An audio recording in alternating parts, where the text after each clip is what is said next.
में अपने को समर्पित करते हुए आपको श्रीमद् भागवत कथा के माध्यम से पावन प्रसंगों को श्रवण कराएंगे। और बड़ी सुंदर बात है, आज आपके इस परम पावन पवित्र स्थान पर श्रीमद् भागवत कथा का सप्तम दिवस और आज कथा विराम की ओर है।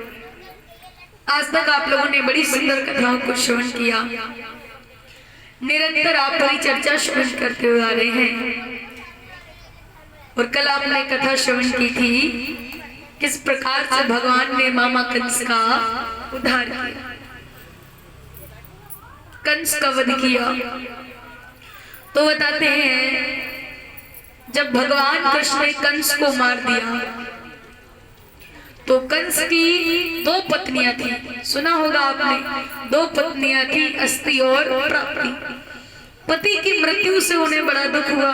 शायद आपने उनका करुणा क्रंदन भी देखा होगा, कैसे रो रही थी। तो पति की मृत्यु से उन्हें बड़ा दुख हुआ और वो अपने पिता मगधराज जरासंध के पास चली गई। दोनों पत्नियां अपने मायके चली गई और अपने पति की मृत्यु का कारण अपने पिता को कह सुनाया।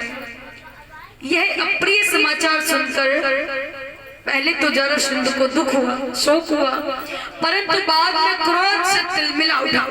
इसने निश्चय किया कि मैं पृथ्वी पर एक भी यदुवंशी जीवित नहीं छोड़ूंगा। और आज इसने युद्ध की बहुत बड़ी तैयारी की, 23 अक्षौहिणी सेना तैयार की और आज इसने सेना को लेकर मथुरा को चारों ओर से घेर लिया। दलवादल छाए मथुरा पर, वलधारी वल पर आने लगे।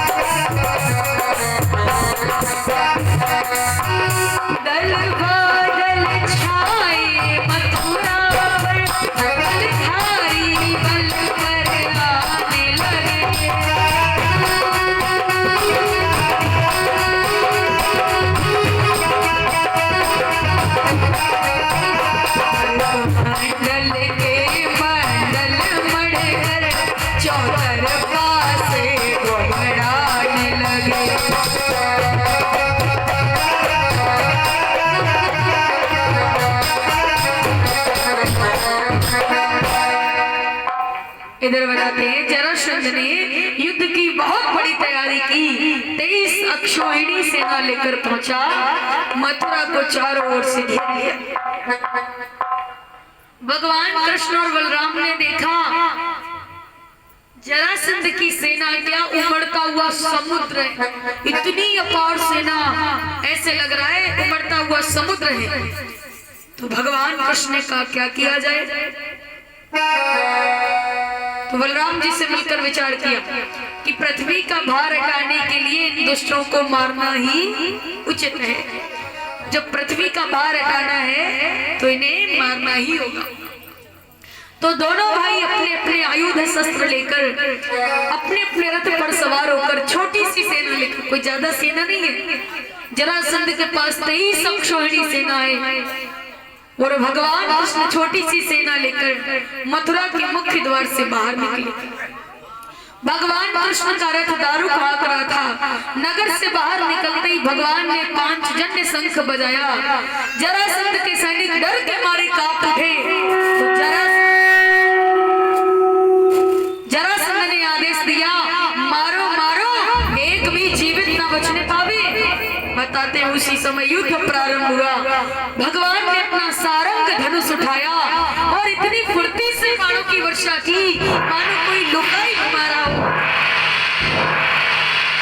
भगवान ने जरा सी देर में जरासंध की चतुरंगिनी सेना, हाथी, घोड़े, रथ, पैदल सब समाप्त कर दी और बलराम जी ने सिंह की भांति बलपूर्वक जरासंध को पकड़ लिया। बलराम जी मारना चाहते थे परंतु भगवान कृष्ण ने रोक दिया, कहा रुको, मारना नहीं। रोका क्यों? मारने क्यों नहीं दिया? क्योंकि भगवान ने कहा ये शांत बैठने वालों में से नहीं है। अगर हम इसे छोड़ देंगे तो ये नहीं सोचेगा कि इन्होंने हमें छोड़ दिया तो शांति से बैठ जाए। कहा ये शांत बैठने वालों में से नहीं है, ये फिर से युद्ध करने आएगा। और जब ये फिर से सेना लाएगा तो हम यहीं के बैठे सेनाओं को मारते रहेंगे और इसे छोड़ते रहेंगे। पृथ्वी का भार हटाने के लिए यही उचित है। आज भगवान ने सारी सेना को मार दिया और जरासंध को छोड़ दिया। बताते हैं भगवान रणभूमि से अपार धन और वीरों के आभूषण ले आए, जो नाना उग्रसेन के पास भेज दिए। और इधर बताते हैं जरासंध ने मथुरा पर 1-2 बार नहीं 17 बार आक्रमण किया। भगवान सेना को मारकर जरासंध को छोड़ देते हैं। 17 बार भगवान ने जरासंध को छोड़ा, सेना को मार देते हैं, जरासंध को छोड़ देते हैं और कहते हैं कि यहाँ दानवों का किया कृष्ण चंद्र ने